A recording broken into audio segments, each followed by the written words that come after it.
Hello friends, welcome to the lotus point. आज हम इस वीडियो में सीखने वाले हैं टीडीएस के फॉर्म 26 क्यूबी के बारे में। अगर आप कोई भी प्रॉपर्टी परचेज करते हैं और उस प्रॉपर्टी की वैल्यू 50 लाख या उससे ज़्यादा है तो आपको टीडीएस कट करना होता है।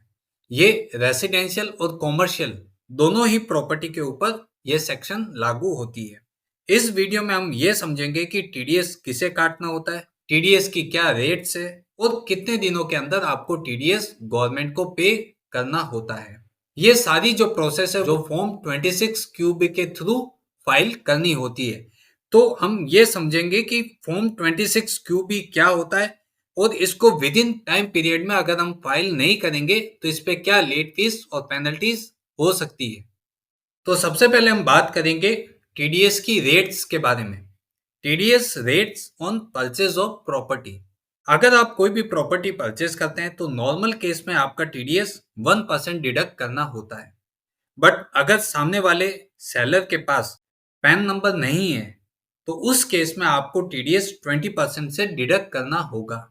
2023-24 में टीडीएस के बहुत सारे चेंजेस हुए हैं, जिनमें एक मेन चेंजेस ये हुआ है कि अगर आपके पास पैन नंबर तो है बट आपने अभी तक अपने पैन को आधार से लिंक नहीं किया है तो उस केस में भी आपका पैन इनएक्टिव माना जाएगा और उस केस में आपकी लायबिलिटी 20% टीडीएस डिडक्ट करनी होगी। अब हम आगे बात करते हैं कि टीडीएस किसे कट करना होता है और कितने दिनों में टीडीएस गवर्नमेंट को जमा कराना होता है। यहाँ पर अगर आप कोई भी प्रॉपर्टी लेते हैं तो उसका पेमेंट आपको सेलर को करना होता है। तो यहाँ पर जो प्रॉपर्टी परचेज कर रहा है उसकी लायबिलिटी बनती है कि वो सेलर को पेमेंट करते समय जो टीडीएस की लायबिलिटी है उसको उस अमाउंट में से डिडक्ट कर ले और जो टीडीएस उन्होंने डिडक्ट किया है उसको 30 डेज के अंदर गवर्नमेंट को भुगतान करना होता है। अगर आप 30 दिन के अंदर पेमेंट नहीं करते हैं तो आपको 18% पर एनम के हिसाब से गवर्नमेंट को उस टीडीएस के अमाउंट के ऊपर इंटरेस्ट पे करना होगा। तो ये तो था कि टीडीएस की क्या रेट्स होती है। अगर आपका पैन इनएक्टिव है तो आपको 20% तक लायबिलिटी आपको टीडीएस की डिडक्ट करने आ सकती है। तो इसके लिए आप जो भी आप अपने सेलर को पेमेंट कर रहे हैं तो मेक श्योर हो जाएं कि आपने उनका पैन स्टेटस चेक कर लिया है, उसके बाद ही आप उनका टीडीएस का पेमेंट कीजिए। देन सेकंड ये था कि अगर आप टीडीएस का डिडक्शन तो कर लिया है बट आपने गवर्नमेंट को उसको टाइम पीरियड के अंदर नहीं भरा है तो आपको यहाँ पे 18% पर एनम के हिसाब से आपको इंटरेस्ट पे करना होगा। अब बात आती है कि आपने टीडीएस डिडक्ट भी कर लिया है, टीडीएस गवर्नमेंट को पेमेंट भी कर दिया है, बट जो ये सारी प्रोसेस है उसको 26 क्यूबी के थ्रू आपको फाइल करनी होती है।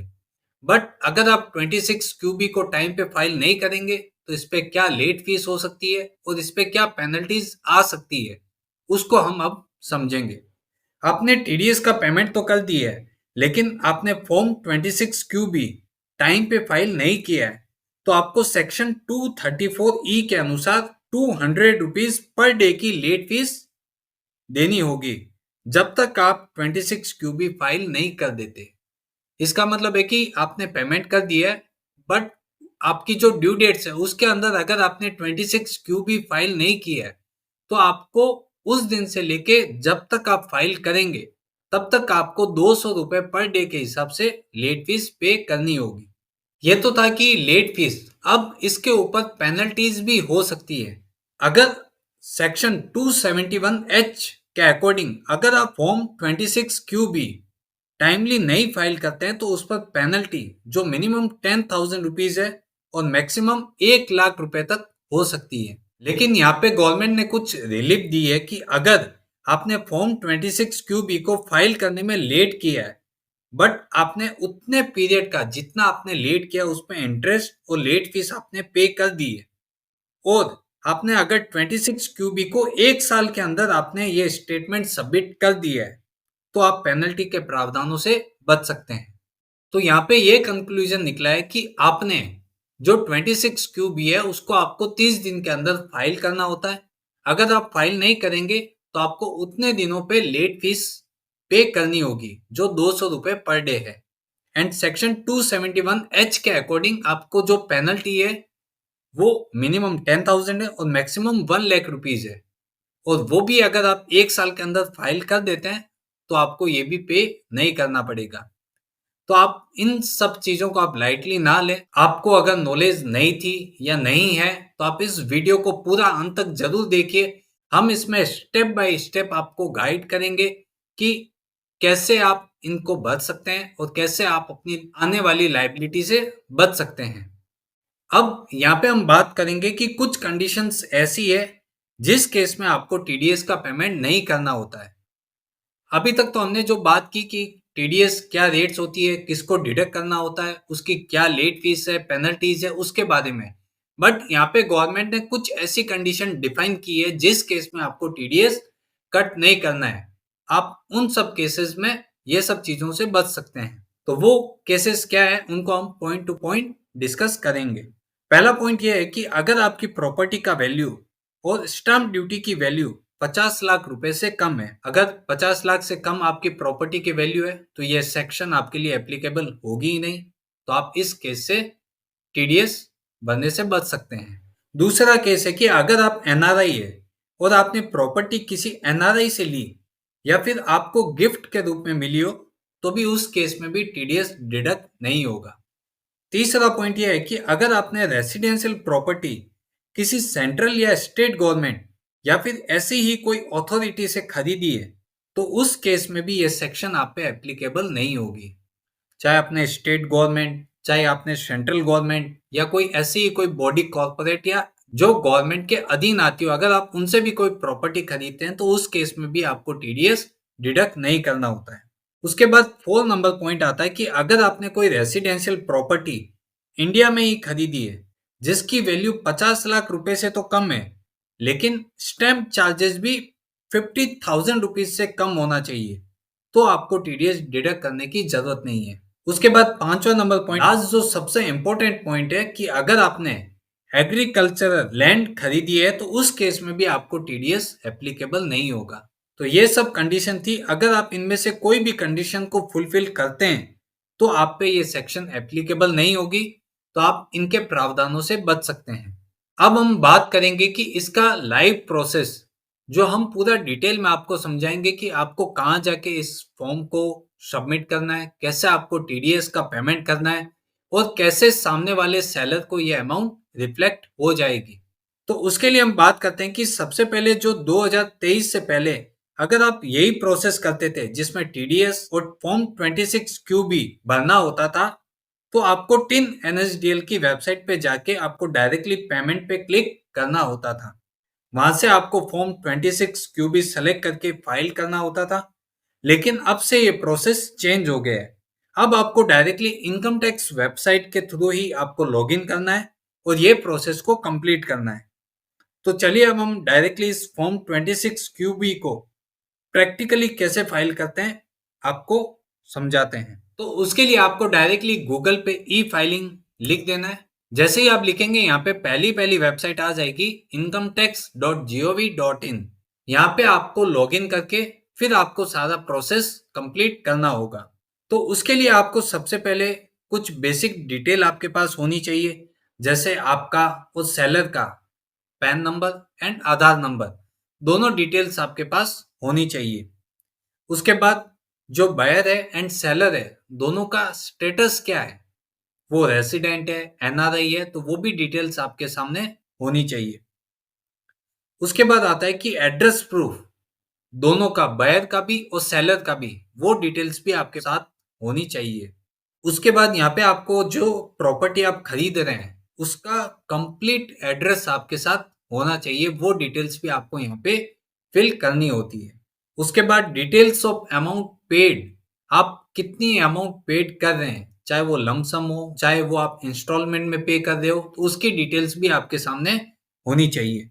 उसके बाद date of agreement and agreement value, ये डिटेल भी आपके साथ होनी चाहिए।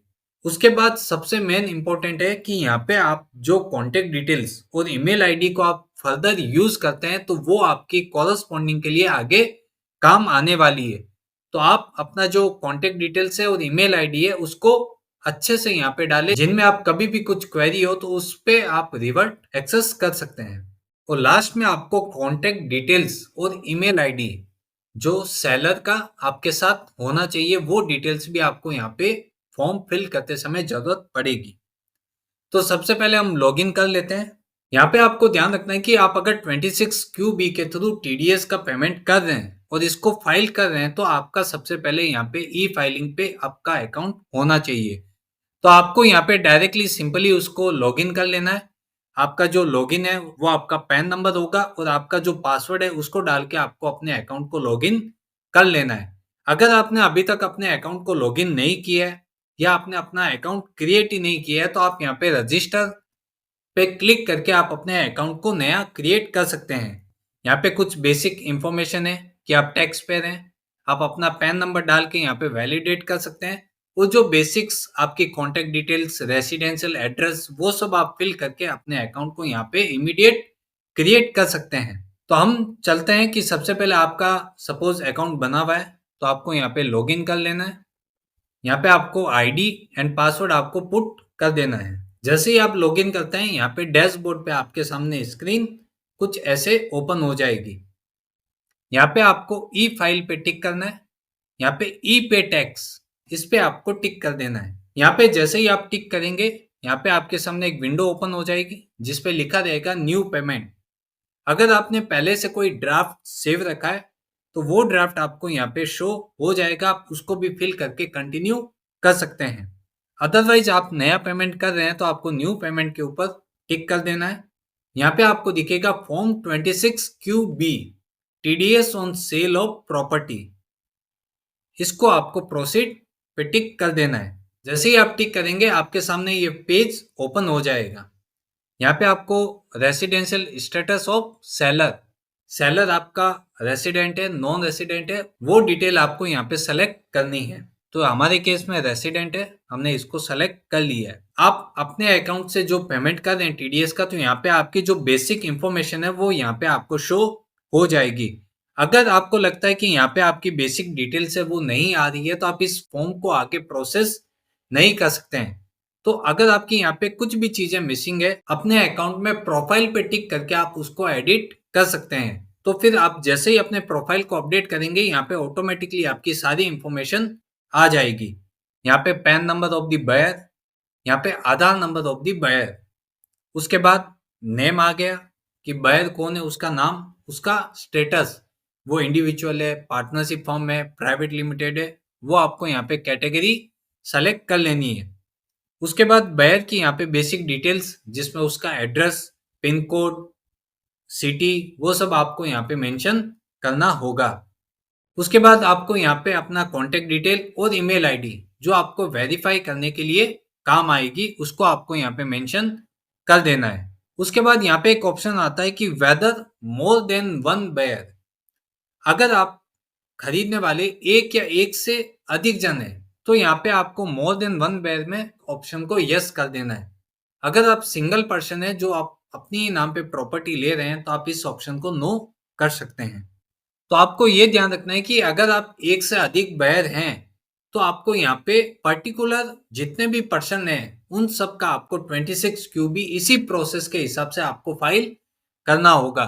जो रेशियो में उनका कंट्रीब्यूशन है, उसी रेशियो में आपको ये फॉर्म और लाइबिलिटी का पेमेंट गवर्नमेंट को कर देना है। यहाँ पे हमारे पास सिंगल बायर है, तो हम यहाँ पे इस ऑप्शन को नो कर देते हैं। आपको यहाँ पे कंटिन्यू पे टिक कर देना है। अगर आपकी यहाँ पे कुछ भी डिटेल्स मिसिंग है, सपोज यहाँ पे जो आपका एड्रेस आ रहा है, बट यहाँ पे जो लोकेलिटी है, उसके बाद डिस्ट्रिक्ट है, यहाँ पे डेटा ऑटो पॉपुलेटेड नहीं हो रहा है। इसका मतलब आपके कहीं ना कहीं प्रोफाइल में आपने कहीं ना कहीं ये चीजों को मिसिंग रखा है। अगर आप जब तक इनको अपडेट नहीं करेंगे, आप अपनी एप्लीकेशन को आगे प्रोसेस नहीं कर सकते हैं। तो उसके लिए मैंने आपको बताया था कि आपको डायरेक्टली सिंपली अपने प्रोफाइल में जाना है। यहाँ पे कॉन्टेक्ट डिटेल्स है, उसको आपको एडिट कर देना है। आप जैसे ही एडिट करेंगे, आप यहाँ पे देखेंगे जो जो चीज़ आपने यहाँ पे मिसिंग रखी है, वो चीज़ वहाँ पे फिल नहीं हुई है। तो उसके लिए आपको यहाँ पे सब चीज़ों को सेलेक्ट कर लेना है। कॉन्टेक्ट डिटेल्स उसमें आप डाल सकते हैं, ईमेल आईडी आप अपडेट कर सकते हैं।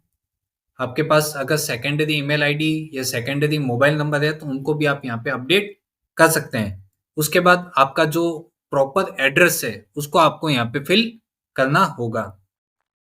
यहाँ पे आपको एरिया का पिन कोड, यहाँ पे आपको पोस्ट ऑफिस सेलेक्ट कर लेना है। यहाँ पे एरिया आपका कौन सा आता है उसको भी आपको सेलेक्ट कर लेना है। और communication to be addressed to, ये आपका प्राइमरी एड्रेस रखना है या बोथ प्राइमरी एंड सेकेंडरी दोनों में आपको यही एड्रेस यूज करना है, तो आप इस ऑप्शन को भी सेलेक्ट कर सकते हैं। इस ऑप्शन को आपको यहाँ पे सेव कर देना है। जैसे ही आप सेव करेंगे यहाँ पे आपको एक पॉपअप आएगा, डिटेल्स अपडेटेड सक्सेसफुली, और उसका एक ट्रांजैक्शन आईडी भी आपको जनरेट होगा। यहाँ पे डन पे टिक करेंगे तो आप देखेंगे कि आपका प्रोफाइल यहाँ पे अपडेट हो गया है।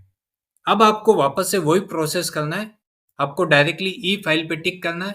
यहाँ पे ई पे टेक्स्ट पे आपको जाना है। अभी तक हमने अपना ड्राफ्ट सेव नहीं किया था, इसके लिए यहाँ पे आपको कोई भी ड्राफ्ट में डेटा नहीं दिखेगा। आपको डायरेक्टली न्यू पेमेंट पे टिक करना है। जैसे ही आप टिक करते हैं यहाँ पे फॉर्म 26 QB, इसको आपको सेलेक्ट कर लेना है। यहाँ पे आपका जो सेलर का स्टेटस है उसको आपको सेलेक्ट कर लेना है। उसके बाद आपको जो बेसिक डिटेल्स है, बायर का पैन नंबर, बायर का आधार नंबर, उनका एड्रेस, अब आप यहाँ पे देख सकते हैं कि आपकी सारी इंफॉर्मेशन प्रॉपर आ गई है। इस ऑप्शन को भी आपको नो कर देना है। देन आपको कंटिन्यू पे टिक कर देना है। जब तक आप पूरी इंफॉर्मेशन नहीं फिल करेंगे आपको ये प्रोसेस नहीं करने देगा। तो इसके लिए आप मेक श्योर रहें कि आपका प्रोफाइल पूरा अपडेटेड है, और अगर नहीं है तो आप उसको जाके पहले अपडेट कर सकते हैं। उसके बाद हमने एक चीज बोली थी कि अगर आपका पेन इनऑपरेटिव है, तो यहाँ पे आप देख सकते हैं कि एक रेड कलर में हाईलाइट आपको दिख रहा होगा। यहाँ पे क्लियरली मेंशन लिखा है कि please note that if this sellers PAN is inoperative then a higher rate of TDS will be deductible in accordance with section 206 AA।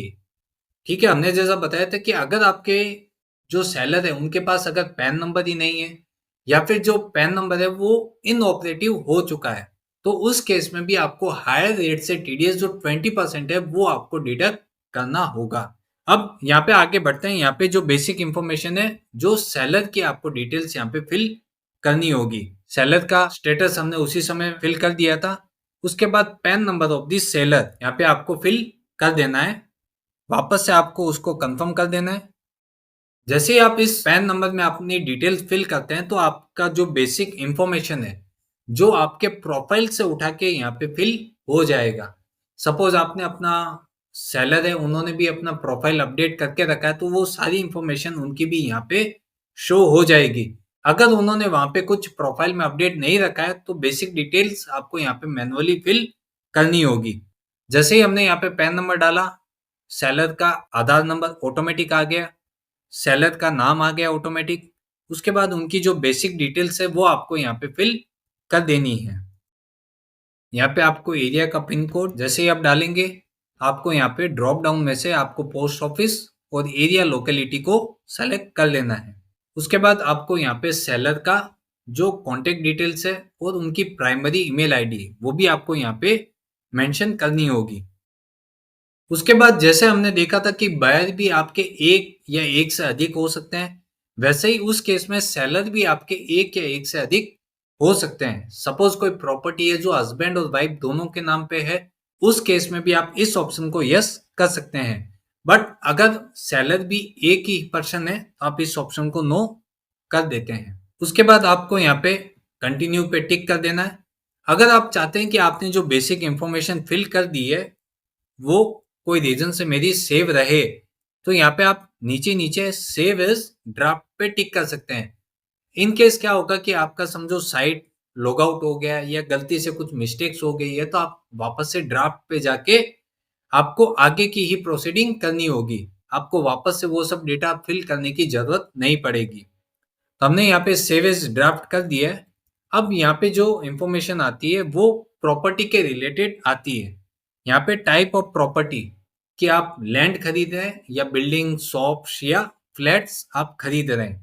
तो यहाँ पे हमने फ्लैट परचेज किया है तो हमने यहाँ पे फ्लैट लिख दिया है। उसके बाद यहाँ पे कंट्री आपने एज ए रेसिडेंट सेलेक्ट किया है तो यहाँ पे ऑटोमेटिक बाय डिफॉल्ट इंडिया आ गया है। उसके बाद यहाँ पे आपने कौन सी प्रॉपर्टी खरीदी है उस प्रॉपर्टी की डिटेल आपको यहाँ पे फिल करनी होगी। यहाँ पे आपको पोस्ट ऑफिस और एरिया लोकेलिटी को आपको सेलेक्ट कर लेना है। ये बेसिक डिटेल्स आपने अगर प्रॉपर्टी की दे दी है, उसके बाद यहाँ पे ऑप्शन आता है कि डेट ऑफ एग्रीमेंट या बुकिंग। ये केवल आपके रिकॉर्ड के लिए है कि डेट ऑफ एग्रीमेंट क्या होता है। जो आप अपने दस्तावेज बनाते हैं उसमें एक डेट ऑफ एग्रीमेंट आता है कि आपने कौन सी डेट को ये एग्रीमेंट बनाया है, जहाँ पे आपने बायर और सेलर दोनों ने मिलके उन दस्तावेज के ऊपर साइन करके उसको स्टैंपिंग करवाया है। तो ये वो डेट ऑफ एग्रीमेंट है जिसको आप सेलेक्ट कर सकते हैं। सपोज हमारा जो डेट ऑफ एग्रीमेंट है वो 1 दिसंबर 2023 है। उसके बाद यहाँ पे आता है कि टोटल वैल्यू ऑफ कंसिडरेशन या फिर प्रॉपर्टी की जो वैल्यू है वो आपको यहाँ पे पुट कर देनी है। तो यहाँ पे जो प्रॉपर्टी की वैल्यू है वो 1 करोड़ 25 लाख है। यहाँ पे आप देख सकते हैं नीचे रुपीज में भी आ गया है। अगर यहाँ पे आप कुछ मिस्टेक्स करते हैं तो उसको आप सही कर सकते हैं। उसके बाद यहाँ पे आता है कि date of payment credit made to seller. अब ये डेट आपको बहुत ध्यान में रखनी है क्योंकि इसी डेट से लेके आपको 30 डेज के अंदर आपको अपना टीडीएस गवर्नमेंट को पे कर देना है और 26 QB को भी आपको फाइल करना होता है। यहाँ पे सबसे पहले हम बात करते हैं कि डेट ऑफ पेमेंट कि आपने कब अपने सेलर को फर्स्ट पेमेंट या फिर एक मुश्त में सारा पेमेंट कब आपने दिया था। तो हमने जो पहला पेमेंट उनको दिया 1 फरवरी 2024 को पेमेंट दिया है। तो यहाँ पे डेट ऑफ डिडक्शन हमने उसी समय पेमेंट करते समय हमको टीडीएस कट करना होता है, तो हमने डेट ऑफ डिडक्शन भी सेम रखी है। उसके बाद यहाँ पे ऑप्शन आता है कि टाइप ऑफ पेमेंट कि आपने उनको पेमेंट कैसे दिया है। हो सकता है कि 1 करोड़ 25 लाख का प्रॉपर्टी है तो आपने कुछ टुकड़ों में उनको भुगतान किया होगा। सपोज पहले आपने 25 दिया होगा, फिर आपने 50 लाख दिया होगा, फिर आपने 25 लाख दिया होगा। तो उस केस में क्या होता है कि जैसे जैसे आप अपना पेमेंट उनको करते हैं तो आपको 1% का जो लायबिलिटी है आपको उसी समय डिडक्ट करना होता है। आप चाहते हैं तो सारा का सारा लायबिलिटी आप एक ही साथ में पे कर सकते हैं। तो अगर आप इंस्टॉलमेंट में पेमेंट करते हैं तो आप इस ऑप्शन को सेलेक्ट कर सकते हैं और आपने कब उनकी लास्ट इंस्टॉलमेंट दी थी या क्या आपकी ये लास्ट इंस्टॉलमेंट है या फिर कुछ बेसिक इंफॉर्मेशन है इंस्टॉलमेंट के रिलेटेड, उसके हिसाब से यस और नो कर सकते हैं। अगर आपने लमसम पेमेंट दिया है कि आपने एक ही मुश्त में उनको सारा पेमेंट दे दिया है या फिर आपने डायरेक्टली लोन के थ्रू उनका पेमेंट कर दिया है तो आप इस ऑप्शन को भी सेलेक्ट कर सकते हैं। सपोज हमने उनको सारा पेमेंट एक ही मुश्त में लमसम कर दिया है। उसके बाद ऑप्शन आता है कि whether stamp duty value is higher than sale consideration. यहाँ पे क्या कह रहा है कि अगर आपकी जो स्टैम्प ड्यूटी वैल्यू है वो अगर प्रॉपर्टी की वैल्यू से ज्यादा है तो यहाँ पे आपको ये कंडीशन होगी कि जो अमाउंट आपकी एक्चुअल है और स्टैम्प ड्यूटी की वैल्यू दोनों में से जो हायर होगी उसके ऊपर आपको टीडीएस का पेमेंट करना होगा। तो यहाँ पे ये ध्यान रखिए कि आपकी जो भी वैल्यूशन है उसको एकदम आप ध्यान से सोच समझ के इस ऑप्शन को यस और नो कीजिए। तो यहाँ पे हम ये कह रहे हैं कि जो उसकी स्टैम्प ड्यूटी वैल्यू है वो एज ए एग्रीमेंट वैल्यू ही है, तो इस ऑप्शन को हम नो कर देते हैं। अगर आपको लगता है कि आपका एग्रीमेंट का जो वैल्यू है वो कम हुआ है तो आप इसको एक्चुअल वैल्यू भी आप यहाँ पे शो कर सकते हैं, बट यहाँ पे आपकी जो वैल्यू सबसे ज्यादा होगी उसके ऊपर आपको टीडीएस डिडक्ट करना होगा। उसके बाद यहाँ पे ऑप्शन आता है कि अगर आप इंस्टॉलमेंट में पेमेंट कर रहे हैं तो यहाँ पे आपने कितनी लास्ट इंस्टॉलमेंट पे की है उनकी डिटेल आपको यहाँ पे देनी होगी। हमने लमसम पेमेंट दिया तो ये ऑप्शन अभी हाईलाइट नहीं होगा। उसके बाद यहाँ पे आता है कि अमाउंट पेड और क्रेडिटेड करंटली। हमने लमसम सेलेक्ट किया है तो हमने पूरा पेमेंट एक ही मुश्त में कर दिया है, तो मुझे यहाँ पे वो अमाउंट यहाँ पे पुट करनी होगी। उसके बाद यहाँ पे आता है कि total stamp duty value of the property this is mandatory field. तो यहाँ पे वार्निंग आ रही है कि difference between amount paid and stamp duty value is more than 20%। ये कह रहा है कि यहाँ पे जो डिफरेंस है, हमने यहाँ पे अभी 0 लिखा है तो यहाँ पे एक पॉपअप आ गया कि आपका जो डिफरेंस है वो 20% से भी ज्यादा है। तो आपको एकदम ध्यान रखना है कि ये वैल्यूशन आपका एकदम एक्चुअल हो, क्योंकि इसी के बेस पे आपकी लायबिलिटी क्रिएट होगी। अगर मैं इसका वैल्यूशन 1 करोड़ कर देता हूं देन आपकी जो लायबिलिटी है वो हायर साइड, क्योंकि आपकी जो हायर लायबिलिटी है वो 1 करोड़ 25 लाख है। तो यहाँ पे आप देख सकते हैं कि जो amount on which TDS to be deducted यहाँ पे 1 करोड़ 25 लाख शो हो रहा है। बट अगर मैं स्टैम्प ड्यूटी की वैल्यू 125 से 150 कर देता हूँ, तो यहाँ पे आप देख सकते हैं कि जो आपकी वैल्यूएशन है वो 1,50,00,000 के ऊपर आपको टीडीएस डिडक्ट करना होगा। तो यहाँ पे आप मेक श्योर रहें कि जो आपकी एक्चुअल लायबिलिटी है उसको ही आप यहाँ पे शो करें। जैसे ही आप ये अमाउंट यहाँ पे शो करते हैं, तो यहाँ पे आ जाता है कि amount on which TDS to be deducted. यहाँ पे आपकी वैल्यू ऑटोमेटिक आ गई है 1,25,00,000। इसके ऊपर आपको टीडीएस पे करना होता है। अब यहाँ पे भी ये आपको हाईलाइट दिया है कि please note that if this seller PAN is inoperative then a higher rate of TDS will be deductible. यहाँ पे आपको क्या करना है कि यहाँ पे पहले जो अमाउंट था वो ऑटोमेटिकली 1% कैलकुलेट होके आ जाता था। बट जब से ये सेक्शन इंप्लीमेंट हुई है, यहाँ पे आपको ध्यान रखना है कि अगर आपके सेलर का पैन और आधार लिंक नहीं है, तो उस केस में भी आपको उनका 20% टीडीएस का लायबिलिटी पे करना होगा। बट हमारा जो केस है वहां पे ये सब चीज क्लियर है, आधार भी लिंक है और उनके पास पैन नंबर भी है, तो हमको यहाँ पे 1% उसका लायबिलिटी शो कर देना है। तो यहाँ पे हमने अमाउंट दिखा दी 1,25,00,000 का 1% हमने यहाँ पे टीडीएस का अमाउंट शो कर दिया है। अगर आप 30 दिन के बाद पेमेंट करते हैं तो उतने दिन के ऊपर आपको 18% पर एनम के हिसाब से इंटरेस्ट की कैलकुलेशन करनी होगी। अगर आप उसके भी लेट करते हैं तो आपको यहाँ पे जो लेट फीस है वो भी आपको यहाँ पे 200 रुपीज पर डे के हिसाब से यहाँ पे मेंशन कर देनी होगी। जैसे ही आप ये सब डिटेल्स फिल कर देते हैं, यहाँ पे आपका नेट अमाउंट आ जाता है कि इतना अमाउंट आपको अब पेमेंट कर देना है। उसके बाद जैसे ही आपने यहाँ पे प्रॉपर्टीज की वैल्यू डाल दी है, आप चाहे तो इस ड्राफ्ट को सेव कर सकते हैं कि इन फ्यूचर कभी भी लॉग आउट हो जाता है या फिर आगे जाके कुछ पेमेंट गेटवे में कुछ तकलीफ आती है, तो आपका जो लास्ट सेव किया हुआ है उसी डेटा से आप आगे कंटिन्यू कर सकते हैं। हमारा ड्राफ्ट सेव हो गया है, उसके बाद आपको यहाँ पे कंटिन्यू पे टिक कर देना है। जैसे ही आप कंटिन्यू पे टिक करेंगे, यहाँ पे आपके सामने बहुत सारे ऑप्शंस आ जाएंगे, जिसमें टैक्स एप्लीकेबल कि आप अदर देन कंपनीज है या फिर कंपनीज है, आपका जो माइनर हेड है TDS on sale of property, उसके बाद आप रेसिडेंट है या नॉन रेसिडेंट है, आप कौन से असेसमेंट ईयर में आप अपना टैक्स का पेमेंट कर रहे हैं, कुछ बेसिक इंफॉर्मेशन है। उसके बाद यहाँ पे जो पेमेंट गेटवे है उसके आपको बहुत सारे ऑप्शंस मिलेंगे। आप इसका पेमेंट नेट बैंकिंग के थ्रू कर सकते हैं, डेबिट कार्ड के थ्रू कर सकते हैं।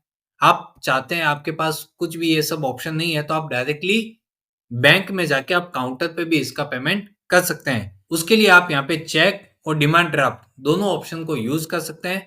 यहाँ पे आप जैसे ही इस ऑप्शन को सेलेक्ट करते हैं, आपको यहाँ पे दोनों ऑप्शन पूछेगा, चेक या डीडी आप किसके थ्रू करना चाहते हैं। उसके बाद आपको यहाँ पे सेलेक्ट बैंक, आप कौन से बैंक में जाके काउंटर पेमेंट करना चाहते हैं। तो हमने यहाँ पे सेलेक्ट किया एक्सिस बैंक। आप जैसे ही इसको कंटिन्यू करेंगे तो आपके सामने एक बैंक का जो काउंटर रिसिप्ट है वो डाउनलोड हो जाएगा। उस पे आपको साइन करके और उसके साथ चेक अटैच करके आपको बैंक में सबमिट कर देना है, तो वहां से भी आपका पेमेंट प्रोसेस कंप्लीट हो जाएगा। उसके बाद आप यहाँ पे चाहते हैं तो आरटीजीएस का फॉर्म भर के यहाँ पे आरटीजीएस भी कर सकते हैं। और यहाँ पे एक अच्छा ऑप्शन आया है कि पेमेंट गेटवे इंक्लूडिंग यूपीआई, आप इन ऑप्शन को यूज करके यूपीआई के थ्रू भी अपना पेमेंट कर सकते हैं। जैसे ही आप पेमेंट एट काउंटर किया, यहाँ पे आपने चेक रेंज सेलेक्ट की, यहाँ पे आपने एक्सिस बैंक सेलेक्ट किया।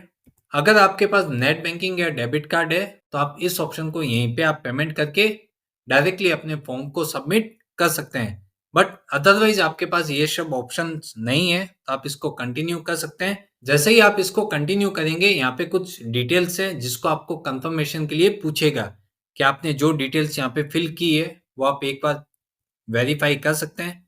अगर इनमें कुछ भी मिस्टेक्स है तो आप पीछे जाके वापस से आप इसको करेक्शन कर सकते हैं। यहाँ पे जो आपकी बेसिक प्रॉपर्टी की वैल्यू है उसके ऊपर टीडीएस का अमाउंट, अगर आपकी कुछ लेट फीस या इंटरेस्ट कुछ है तो वो चीज भी आपकी यहाँ पे शो हो जाएगी। अगर आप नेट बैंकिंग के थ्रू करते हैं तो भी यही ऑप्शन आता, आप इसको वेरीफाई करके फर्दर प्रोसीड कर सकते हैं। हम यहाँ पे कंटिन्यू पे टिक करते हैं। जैसे ही आप कंटिन्यू पे टिक करते हैं कि यहाँ पे एक पॉपअप आता है, next step visit your bank branch to complete the payment. अगर हम यहाँ पे नेट बैंकिंग या डेबिट कार्ड या यूपीआई सेलेक्ट करते तो यहाँ पे डायरेक्टली आपका पेमेंट हो गया होता और आपको इस फॉर्म को सबमिट कर देना होता था। बट हमने अगर काउंटर ऑप्शन को चूज किया है तो यहाँ पे आप फॉर्म को भी डाउनलोड कर सकते हैं और यहाँ पे आप देख सकते हैं कि सारी जो बेसिक डिटेल्स है, आपकी कौन सी सेक्शंस है, आप कौन से फाइनेंशियल ईयर में आप पेमेंट कर रहे हैं, आपकी बेसिक वैल्यू क्या है, उस पे इंटरेस्ट, पेनल्टीज या आपका जो चेक आप जो अटैच कर रहे हैं उसकी डिटेल्स आपको यहाँ पे फिल करके इसको बैंक में सबमिट कर देना है। जैसे ही आपका बैंक के थ्रू पेमेंट हो जाता है तो उस चालान की डिटेल आपको यहाँ पे शो हो जाएगी। उसको आपको लिंक करके अपने फॉर्म को सबमिट कर देना है। यहाँ पे आपको फॉर्म सबमिट करते समय ये चीज एकदम क्लियर हो जानी है कि आपने जो भी इंफॉर्मेशन दी है, चाहे वो बायर की डिटेल्स हो, चाहे वो सेलर्स की डिटेल हो, चाहे वो प्रॉपर्टी की डिटेल्स हो, चाहे वो एग्रीमेंट या फिर पेमेंट की डिटेल्स हो, वो आपने एकदम सही दी है। अगर इस अमाउंट में कुछ भी गवर्नमेंट को डिबेट या कुछ कंफ्यूजन पाया जाएगा तो आपको इसके ऊपर इंटरेस्ट और पेनल्टीज भी पे करनी होगी। तो आपको हमेशा ध्यान रखना है कि आप जो भी डिटेल्स दें एकदम क्रॉस चेक करके ही दें ताकि इसमें कोई भी तरह की गलती की गुंजाइश ना हो। तो यहाँ पे हम बात करते हैं कि हमने टीडीएस का जो फॉर्म 26 क्यू बी है उसको हमने लाइव प्रोसेस करके समझा है।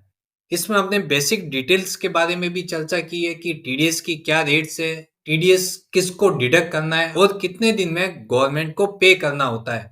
अगर आप 26 QB within time period नहीं फाइल करेंगे तो आप पे क्या इंटरेस्ट पेनल्टीज आ सकती है उसके बारे में भी हमने पूरा सीखा है। तो मैं उम्मीद करता हूं कि आपको फॉर्म 26 क्यूबी के रिलेटेड जो भी कंफ्यूजन या डाउट्स थे वो सब क्लियर हो गए होंगे। अगर आपको लगता है कि उसके बाद भी आप जब प्रैक्टिकली करेंगे तो कुछ इश्यू अगर आपको फेस होता है तो आप हमको कमेंट करके वो चीज पूछ सकते हैं। तो हम उसकी पूरी कोशिश करेंगे कि आपकी क्वेरी जल्द से जल्द सॉल्व करने की। अगर आपको ये वीडियो अच्छी लगी हो तो इसको लाइक कीजिए। अगर आप हमारे चैनल पे पहली बार विजिट कर रहे हैं तो इसको सब्सक्राइब कर लें ताकि जो भी इंपॉर्टेंट अपडेट्स आते रहेंगे वो सबसे पहले आपको मिलेंगे। अगर ये वीडियो आपको पसंद आई हो तो इसको अधिक से अधिक लोगों तक इसको फॉरवर्ड करें। Thank you.